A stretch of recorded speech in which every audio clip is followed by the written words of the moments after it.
going on, Future Focus team? Back at it with another video. If this is your first time to the channel, thank you, welcome. If not, welcome back. The purpose of this channel is to educate and entertain you, but the ultimate goal of this channel is to make you just a little bit smarter today in order for you to have a better tomorrow. And with all that said, let's get into it. All right, so today we're going to talk about the 7 deadly sins, and not the ones that you're familiar with. We're going to talk about something a little closer to home. We're going to talk about the 7 deadly sins of investing, and we're going to go through each and every single one and talk about specifics and how they apply to you. Gentlemen, at any point while you're watching this, if one of these apply to you and you feel like you've acted in this way or you've seen somebody behave in this way while they were investing or while you were investing, please, the more you guys talk to us and give us your experience, the more people watching this later on can benefit from it. But with all that said, let's go. All right, so the 7 deadly sins of investing. All right, so lust, gluttony, greed, sloth, wrath, envy, and pride. All right, so we're going to talk about lust first. All right, so the reason I put this picture up there was it clearly depicts what I feel financial lust is. So as you can see, the gentleman, he's over here on the ledge. He's more worried about the prize, and he's not paying attention to the risk. So he's not looking at what can potentially happen from him grabbing this. So one thing that goes along with lust is falling in love with an investment or an idea. An example of that would be you really think something is great, and you start hearing news about it on a different method, and you start seeing things and you don't believe it. Like, you stick to yours because you're like so lusting for the money or lusting for that opportunity that you're not really paying attention. Another thing is if you're looking at historical stuff and your own historical stuff. So a lot of people, they're like, oh, if I would have just invested in Amazon when they IPO'd, or if I would have just invested in Tesla when it was $300 and now it's $1,500.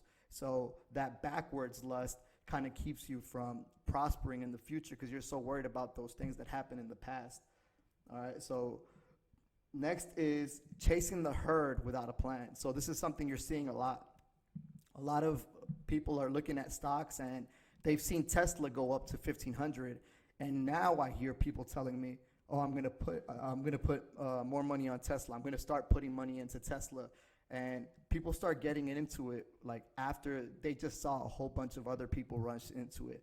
And this is not just stocks, this is any asset class. So you're seeing this in gold, you're seeing this in silver, you're seeing this in other places because people are pulling out of bonds and they need places to invest their money. So you're gonna see this herd mentality. We've talked about it before. The special purpose acquisition companies, they're all over the place now. People are running into these every time there's an IPO, and people are like raising those IPOs like 300% on the day it opens. And if you're like those unlucky guys or girls who get in there late, then you're kind of screwed because what goes up must come down. And if anything that goes up that fast is always going to come down just as fast. An example of that is Nikola Motors. So when they IPO'd, that stock went from like $30-something all the way to like $80-something. And now that stock has come back down to reality when people started realizing, yep, this company isn't really offering anything yet. They're not really making any money. So now that stock is back down to around the $30 price range. All right, so any of you have anything for lust? You got anything? No. All right, well, let's move on. The next one we're going to talk about is gluttony. All right, so gluttony, this is that pig that we've talked about before. All right, it's like the inability to stop. You keep looking for those gains, even though you've made gains already. You keep trying to get more and more. So like that saying says, I've said it before, bulls make money, bears make money, pigs get slaughtered. So bulls make money because they're not afraid to go in after an investment. Bears make money because they don't really lose that much when they're being careful about where they're placing their money. And pigs, they just get slaughtered because they get greedy and they start trying to look for these opportunities where they think they could get rich quick, and at the end, they always get slaughtered. All right. Another one is a glutton for punishment. So a lot of the times you'll get screwed on a certain investment, and you think it's going to be different next time, so you keep trying it again and trying it again. It's going to work next time. And a lot of this happens with when people are buying options, puts and calls. They'll get burned on a put, and then they'll go back and they'll try it again. They'll try it again thinking like, eventually I got to win. Next is knowing when you have too much of a good thing. So a lot of people are not, they don't know when to sell. They feel like, I'm just going to hold it and hold it.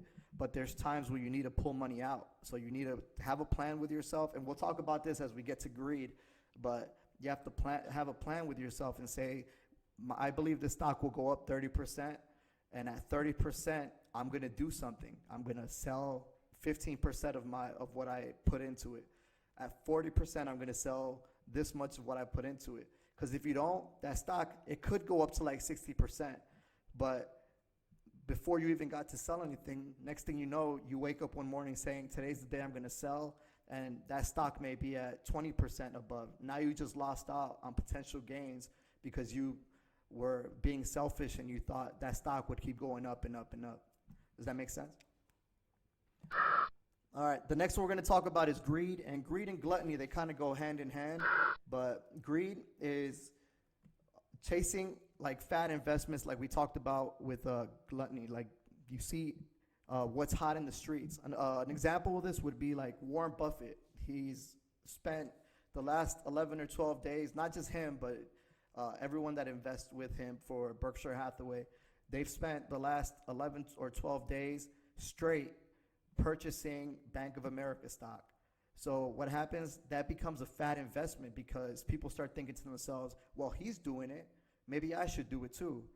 You see a lot of this with the YouTube and Instagram when people are putting out, oh, buy this stock now, buy this stock now. And people start going to those stocks and flooding them, and they blow them out of proportion. And a lot of the times the people that are putting these stocks out there, they're just pumping them up. They're gunning them out to you, and then they're selling as you're buying them. Those people that told you to go and buy it, they're selling it to you so they can make a profit, and you're getting screwed in the long run. All right. Mistaking luck for skill. So you start thinking like you've had a certain amount of success, so you think you're owed a certain amount of more success, and you think you're supposed to keep having that. One thing I read earlier as I was putting this together was that some mathematical geniuses, they did like from March to now, historically, the gains that have happened historically from March to August, and they went back and compared this year to previous years all the way to like 1928 or 1929, and what they found was that even though people have made like 300% like since March, they've gone up, they've gained like 300%, 400%, 500%. On an average, if this was a normal year and that pandemic had never happened, the people that have made 100% gains this year, not the whole year, but from March lows to now, would average a negative 5% investment in a normal year. So if you're currently making, if you've been investing since March and you're not making 100% on your return on your investment, then you're like in the negative on a normal year. So as we go back to normal and you start realizing like, wow, 100%, 20%, 30% is not a normal year return. Like the average for the S&P 500 has been 8% return. So average means that, you know, some years they're going to have 20, some years they're going to have negative returns, but the average will be 8% in the S&P 500. Like right now, people are getting really, really greedy because they've made a lot of gains and they don't realize that this is not the norm. The next one is abandoning the plan for greater profit. So we talked about this a little before. Like you have to have a plan. It's called an escape plan. When are you going to pull out? Or same thing with losses. At a certain point, you have to have a stop loss. Like how much money are you willing to lose in an investment? Anytime you put your money into something, a method I've heard is I'm not putting any money into it that I'm not afraid to lose. But that's a bad way of looking at it. So you should just invest money that you don't need for a long time. So don't think to yourself, oh, I can lose this, I can't lose this. Like, you don't want to put in your money in anything that you feel you're going to lose anyway. You just don't want to, like, you want to put your money in things that are going to make you a return in the long run. The last one I'll have for you, I don't think it's the last one, maybe the last one. Chasing yield.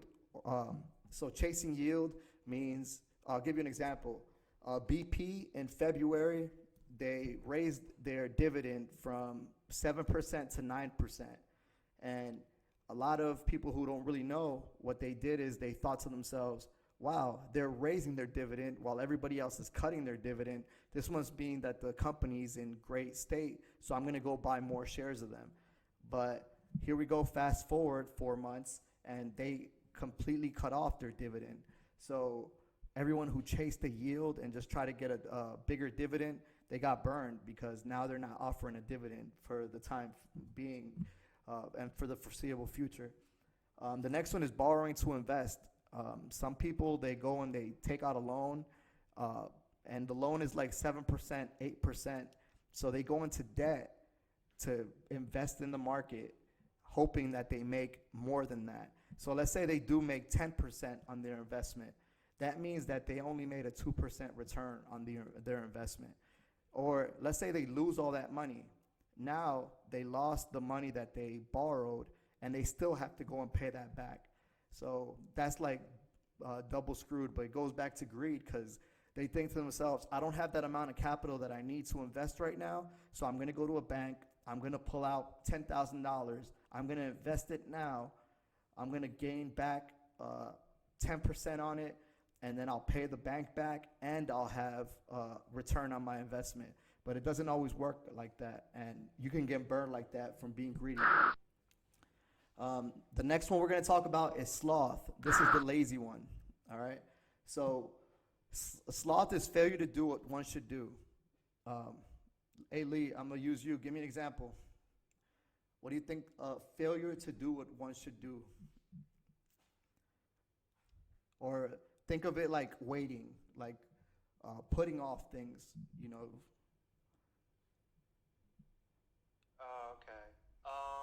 I could definitely say something about I'll say like for this year, I'll say like I do have a lot of regrets. Something like around like March 17th, that's when like the stock market like hit its lowest point of the quarter or the year.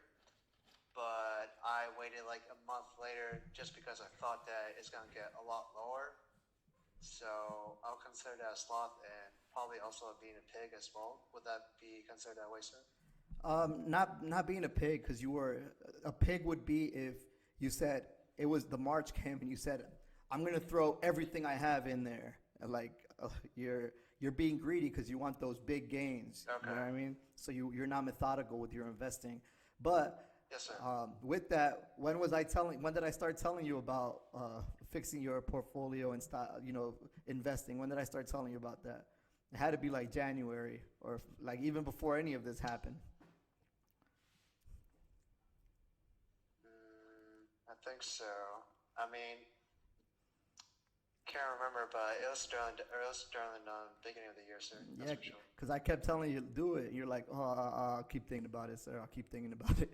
But hey, better late than never, man. Like, right. Sir. Like the saying goes, it's not about timing the market; it's about time in the market. You know. So I'm glad you got in it, and that's what we're talking about here. That sloth would have never got in it. Would have like thought about, oh, I'll wait. It's like a really lazy mindset, you know.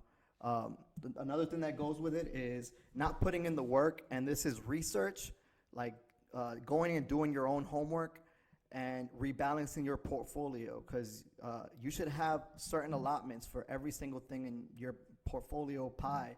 Everything should have a percentage, and at the end of every quarter, just like the professionals do, they rebalance their portfolio. You should do the same, because things rotate, things change.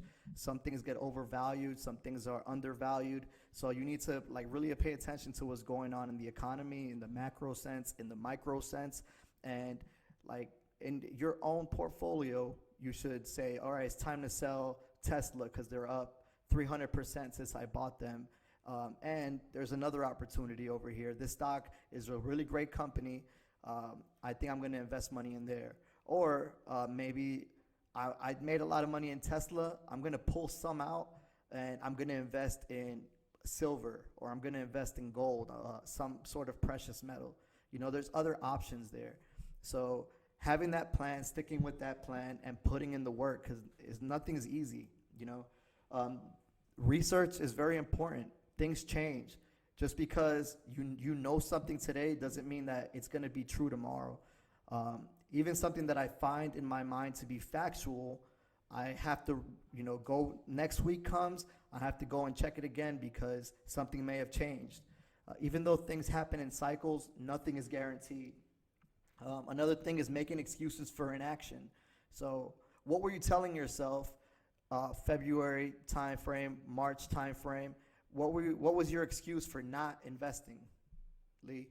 So my excuse is just that I just had this thought, just because in this year, because COVID-19, I thought it's gonna make it a lot worse, and I didn't even think. And even though after March 17th, it was going up, well, I kind of thought that it's just a roller coaster, but it's still gonna keep dropping. But that's just my excuse. I just wanted to wait until it hits the lowest so that I could dump in a lot of money, and that's pretty much my excuse, sir. Gotcha. What about you, Velasco? Have you been investing, or have you not started yet? I've been starting, sir, but I don't know what's the right entry to do it. For example, I'm right now in between going to a bigger platform, a more known platform such as Robinhood, which I have been investing in that app, but not really, not as much as I should be, and also the foreign exchange market as well. But like I said, I just want to know when's the right time, and with what capital should I invest in these assets. All right, man. I'm glad you're doing something. I'm not your financial advisor, but I'm here for you if you have any questions, or if you ever want to talk. We could talk one-on-one and help you out. When you say the foreign exchange, you're talking about Forex? Yeah, so that's what it is. All right, Forex. so it's a very dangerous game, man. It's it's easy to look at money. Myself and Mackenzie, the other guy in here, we were talking about that, I swear to you, just on Friday night. And we talked about Forex, and we're to get into Forex you have to is so macro, because it's not just the country that you're trading with. You got to know your currency, what's going on in your country, what's going on in the world, and that currency that you're going to trade, and also the other countries that are associated with that currency as well, because every little country affects every other country, because everybody's trading with each other. So one little piece of bad news or one little thing can affect your whole exchange that you're trying to do, and you could end up losing really big because of something that's unforeseen. And Forex is that's something that's really risky about Forex. So not saying don't do it, not saying there's not opportunities out there, just be smart about it. I wouldn't take a big chunk of your capital and put it into that. But we could talk separately about that. The next one is following headlines. So this goes with what I talked about, Warren Buffett buying Bank of America, and also YouTube, the big pop stars on YouTube that pump stocks and say, buy this, and people are like, oh, I'm going to go buy that. Or you see some news, for example, Microsoft is going to buy TikTok, so people start saying, oh, I'm going to go buy Microsoft now, even though the deal hasn't happened yet. They're not making any money off of that. You don't know what's going to happen with the government and TikTok, but people are still flooding into Microsoft to try to get ahead of that opportunity. If it's something that everybody else knows, then you really don't have the upper hand on anybody. So just keep that in mind. And the last one is outsourcing your understanding. So I put this on there in correlation with the YouTubers and all the news out there. Don't just get your information from people that post stuff on social media.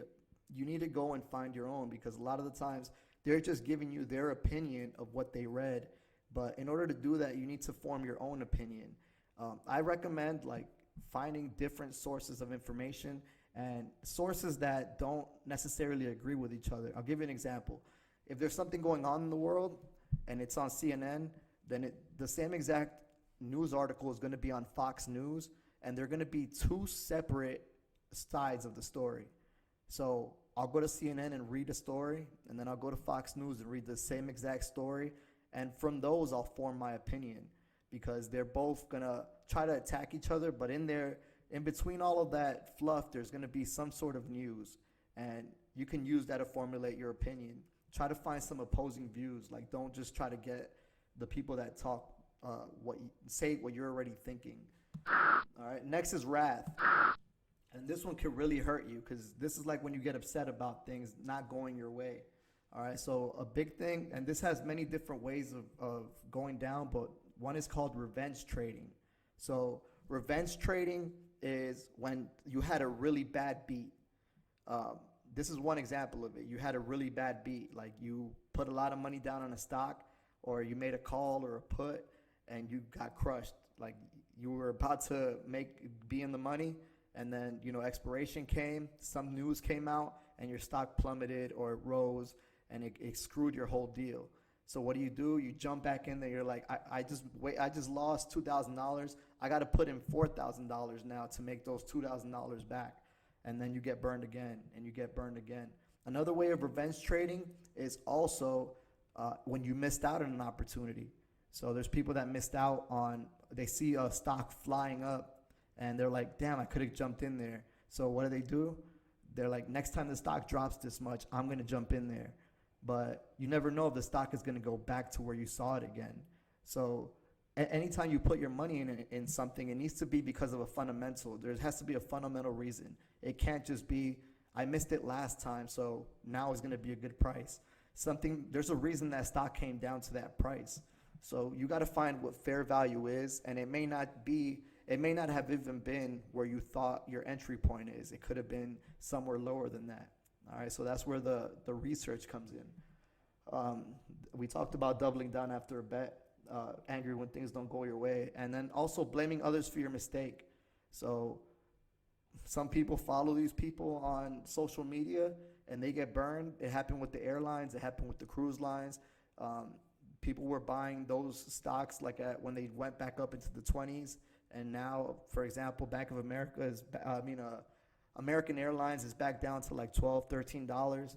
So there's people that since April have been like hit with these losses on airlines, and that money that they could have put somewhere else, and they could have been reinvesting their gains already. Now they're in like a state of like standstill, waiting for these stocks to go up, if they ever go up at all. All right. Sometimes you beat harder, and you tell yourself, oh, I'm going to try harder next time. So trying harder doesn't mean that you're going to have better results, especially when you're thinking with a head that's like full of anger or full of rage. Like chances are you're going to make another mistake and another mistake and another mistake. If you ever do get beat, it happens to the best people, the best investors in the world. In both ways, they didn't invest and a stock went up, or an asset class went up, or they did invest and it went down. Like, people get beat all the time. So when you get beat, think about what you could have done differently, but you can't live in the past, because you could have done something different in the past, but then the outcomes could have changed as well.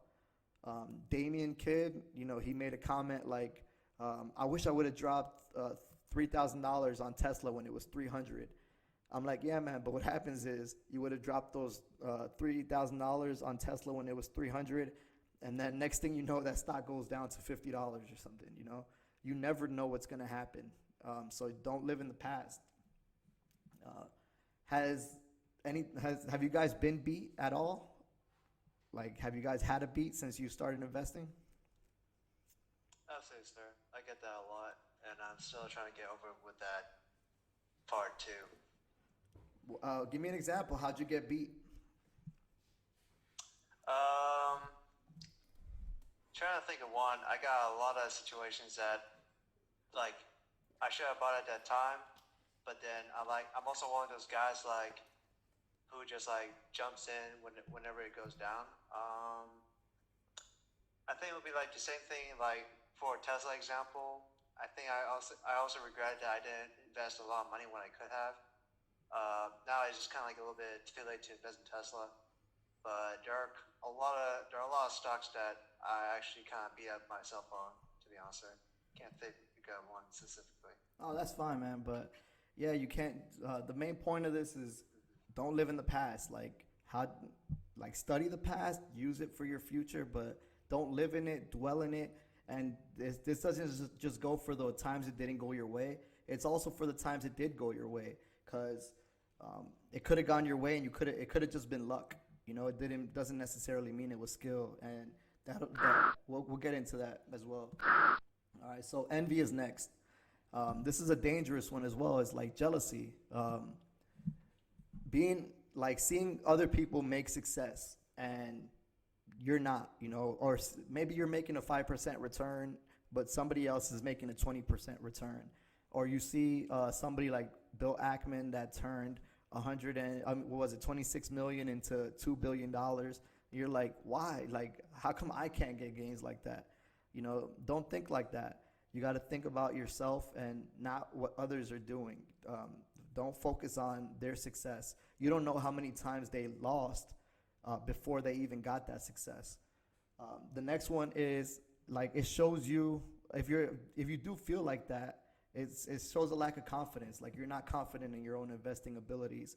If you're really worried about the success that somebody else has, if you're really into it and you're really doing your research and doing your own thing, then you're on the right track. Like, don't worry about what anybody else is doing, because Bill Ackman had a lot of big losses before he had that win. So study your own methods and worry about what you're doing. Envy is also stronger when it's people especially like I've seen it from other people, like in the chat at times. Somebody will post like a portfolio, picture of their portfolio, or when I put up a picture of mine, other people make comments like, oh, we're gonna get you, we're gonna get more than you, we're gonna that shouldn't be the mindset. You should use it as for motivation, but don't use it as like anything. Don't take anything negative from it, because there's nothing positive that can come from negative feelings like that. Does that make sense? Yeah. So, yes, sir. Charlie Munger said, he's a famous investor as well. He had a saying that said, what's the fun in envy? It's the one sin you cannot have any fun at.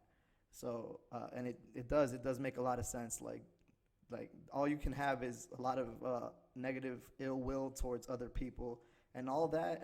The energy you're wasting on that is energy that you're not wasting on like seeing how you can get more gains out of your money and turn your dollar bills into go and get you more money. Again, that should have been me. Somebody else made money. I should have put my money there. Like, I should have got that gain. I should have done this. I should have done that. Get rid of that. Don't get rid of that mentality. All right, next is pride. All right, pride is foolish. We've all heard it before. Foolish pride. All right, refuse to listen to facts over your thesis. So you think a stock is going to go up to 30%, and then you hear bad news on the stock, and you don't listen to it because you're like, no, I know better. I know better. That stock is going to go up to 30%, so you double down. Then that stock drops, and you're like, no, I know it's going to go back up. I know it. Then it keeps dropping and dropping and dropping, and you just refuse to let it go. I've seen this happen recently with a stock. What's it called? It's called Genius Brands. Like, people were buying in at $11 a share. Have you guys heard of that stock? No. So Genius Brands is a company. No. You guys haven't? Well, it's they make content like for kids, and they were supposed, they got touted as the next Netflix. So that stock went from 29 cents a share to like $11 a share within a span of like 4 or 5 days. And now the stock is trading at like $1.57. And, think about all the people that bought at $2, $3, $4, $10. like they all got burned, and there's still people that paid $11 for it, and they're still there like, oh no, that stock is gonna be next week that stock is gonna be a $50 stock. That stock is gonna be a $60 stock. Like, it's very dangerous to have that foolish pride. Like, at certain times you gotta admit you were wrong. If that stock may blow up if you have a time horizon of 5 to 10 years or something like that. But same thing with Nikola. Like, you have to know your time horizons. But people are trying to get rich quick, and they end up getting burned in the long run. This one is really big, really important. Remind yourself that you do not know anything. So you got to be humble. You got to understand that, like I said before, daily things change, not even weekly, or even hourly things change. Something that was true an hour ago may be different now. You never really know what's going on inside these companies. So you got to be wary of that. What they show you in the media, there's always skeletons in the closet for any company, no matter how big they are, how great they are. There's always skeletons in the closet. So you got to remind yourself of that. And you don't want to put too much of your eggs in one basket, because the company that you thought was the best company in the world may have some illegal stuff going on that could end up driving their stock down 300%, 400%. Example of that is Luckin Coffee, a stock that was $52 a share, supposed to be the next Starbucks, and now that stock it dropped to $2 a share, and is not even traded on the New York Stock Exchange anymore, because they were doing illegal they were reporting false financial statements in their quarterly reports. Again, nothing is guaranteed. Just because you think something is going to do great doesn't mean it is. But the same thing with the fear aspect. Just because you think something is not going to do great, you got to be open-minded about things. All right. Be humble. Admit what you do not know. So, you could know a lot of stuff, but what's going to make you successful is when you start admitting that there is things you don't know and start labeling those out. What is it that you don't know? Because once you do that and you come to terms with that and you can admit it to yourself, then you know what you have to go out there and look for. You know what kind of knowledge you have to go get. You know where you have to go and look and try to find, because you've already admitted that there is things that you don't know, and a lot of people can't do that. And lastly, avoiding confirmation bias. So I kind of covered on this earlier. This is going to sources that always give you what you're already thinking. And this is dangerous because both of you can be wrong. That person you're getting your information from and both of your opinions may be wrong. And if you're not getting an opposing view, then you can put yourself in a situation where you're going to get screwed. So always look for an opposing view and be open-minded about that opposing view, because there may be substance in there that you're not seeing, or that you may not have found in your own research. That opposing view is very beneficial, especially if you can listen to that person, even if it's a person you don't like, you really don't like they may have something of value that you can take from them. So don't push people away that offer advice. All right, so with all that said, we covered the 7 deadly sins of investing. What do you guys got? What do you guys think? You mind if I go first, Lee? Nah, go ahead. Oh, okay. For me, a lot of the stuff did resonate in me, sir. For example, the whole sloth thing. I should have taken more action in a lot of these investments. But overall, just learning with experience, sir. I don't know. Like you said, it's very uncertain with everything going on, especially now, to know where my entry point would be and how much I should invest. But if I consider each and every aspect of these that you covered today, sir, I should be solid. Examine all the different details in each thing that I invest in. Yeah. Do you feel like this was beneficial? Was there? What do you guys think about this? Very beneficial, sir. Yeah. Informative. The trend I saw is don't want to invest in whatever everyone else is investing in, or don't fall into that herd aspect or mindset. Great, man. Lee, did you get something out of it, even though you couldn't see the visuals? So I get a lot, sir. I think my only take for this one is like, even with all this knowledge, it's just like putting it to practice. Like applying it is like a different thing for me. That's something I still need to work on, sir. Yeah. But it does definitely show me like what kind of flaws I had, because I'm definitely a pig, and I do something like take my time, but also do my research, but also like kind of miss the moment sometimes.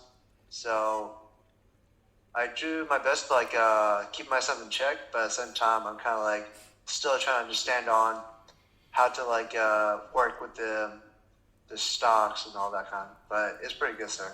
I just gotta figure out how to like work on myself in order to get the profits. If that makes sense, sir. No, it makes sense. There's a combination of being the sloth and being the pig, you know?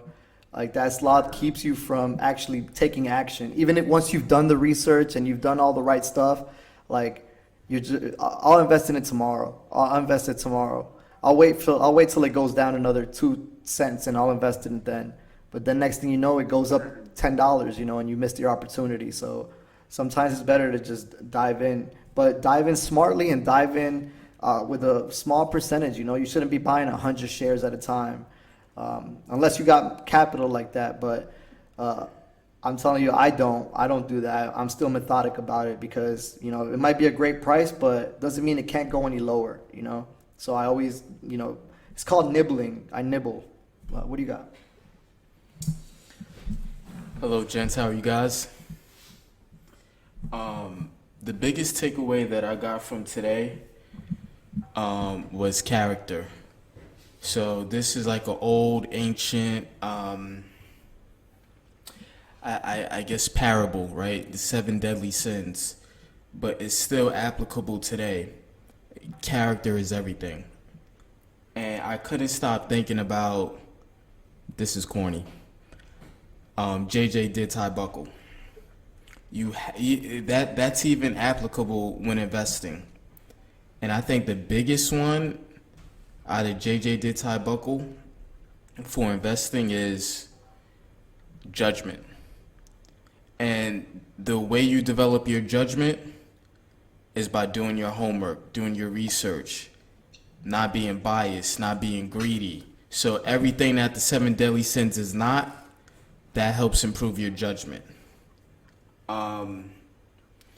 And also too, you can't avoid experience, right? So I know the gentleman said he went to do Forex trading.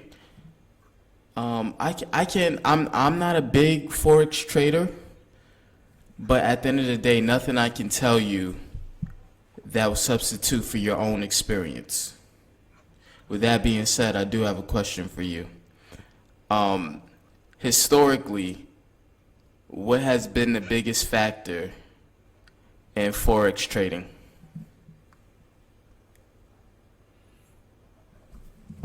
Wouldn't it be everything that centers around what is the US dollar? So, like, let's say you're betting the yen on the dollar. At the end of the day, I think I could be wrong about this. So please correct me if I'm wrong. But what is it? It basically matters more about the dollar than it does about the yen. I'm sorry, repeat that? So, you said what's like the biggest thing around forex trading? Correct. Was that the question? Or you could give me an example of what do you think will skew Forex trading around the world? I would say international affairs, like how one country deals with another country's like economics, basically at a macro scale, just the third said. 100%. I think one of the first things that come to mind is war. I think war can have drastic effects on your currency, other people's currency, and so that's just right because a country or a government has to finance this war. So there's a lot that goes into that. There's a lot of bonds, a lot of raising capital to fund this war. So that's just one quick way of, hey, how do I I hate to say it like this because it sounds terrible, but a lot of people who profit off of war, they look at forex trading because they know that, hey, this country is going to go in a lot of debt trying to fund this war and vice versa. So absolutely, like current affairs, I just wanted to drive that point home.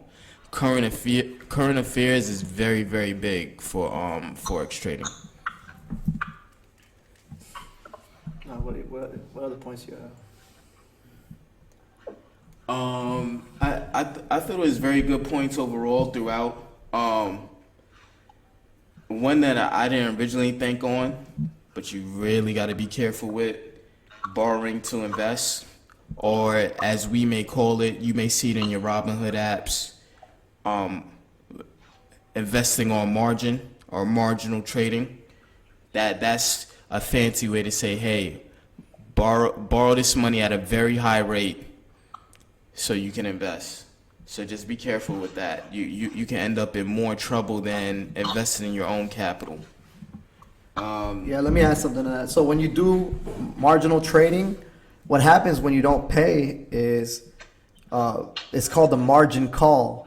So what they'll end up doing is, like say Robinhood or whatever you invest with, they'll say, all right, you didn't pay on this certain date, so we're going to sell as much. They don't care what stocks, but they're going to sell your shares in order to get their money back. They're not going to sell everything you own. They're going to sell enough of your stocks to pay themselves back for the money that you borrowed. So you could have been up on a stock and maybe you wanted to sell a stock, but they're not going to think about all that. They're just going to go in your account, sell whatever, and then make their money back and then leave your account back. So you may owe them more than that. You may owe more than what's in your account. So they'll liquidate your whole account and then you'll still owe them money. So be very careful about borrowing from them or borrowing at all to invest, because you're putting yourself in debt. So no matter how great the return is, like you're still got to take off whatever you got to pay them back. You got to take that percentage away from your return. So it may not even be investable because you can't even guarantee the return that you think you're going to get, but you can guarantee the loss that you're going to take on the yield you have to pay back for that loan. All right. Also, too, I noticed for sloth we have reset or rebalance every quarter. I do think that's a good point, right? So you don't want to be stagnant or complacent. With that being said, I feel like that's like a dual or double-edged sword. These companies and these professionals, they have to rebalance every quarter because they're judged every quarter. Whereas a retail investor, as Warren Buffett would say, you could just wait for the right pitch. I mean, at the end of the day, you cannot make any decision and it may have minimal consequences as opposed to you being a trader or a broker and your bonus is defined on what have you done the previous quarter. So you can use that to your advantage. And the same thing goes for outsourcing information. Don't be lazy. He's absolutely right. Like a lot of people are headline chasers. With that being said, I do think there's a lot of good information out there. From what I understand, I'm going to tie this into pop culture. Drake and Denzel Washington. So Denzel Washington gets acting classes consistently. And from what I understand, from people on all different levels.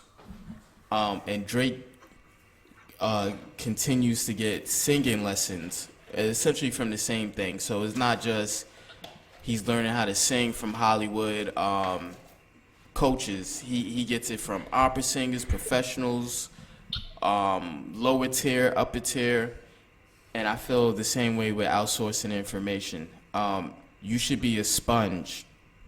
But it shouldn't be a substitute for thinking. It should help you on how to think by seeing how your competitor or a teacher thinks.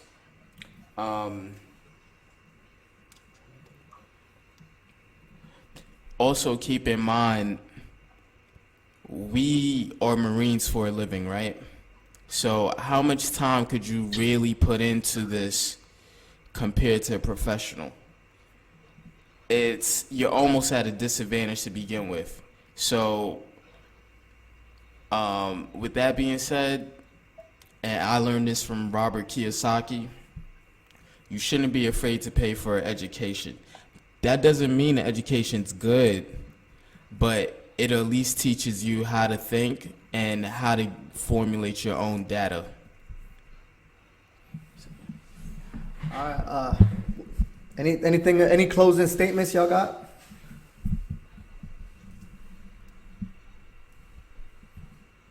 Nah. No, sir. All right. Well, I hope you enjoyed the presentation. It was, if y'all like it, you want to see more stuff like that, let me know. With that, just the viewers out here watching on the YouTubership, don't forget to like, comment, subscribe, share. You too, don't forget to share this with your friends. Put this knowledge out there. It may seem boring, tedious, whatever, but it's usually the best information is boring. That's why, the people that really are successful, they read books. Is not the most fun thing, but they're making billions while other people are just making millions, and it's because they're putting in that extra work and doing the boring stuff that people don't want to do. But with all that said, we out. Until next time, don't forget, you are part of the Future Focus team. We out. Later, gents. Thanks for joining. Thank you, sir.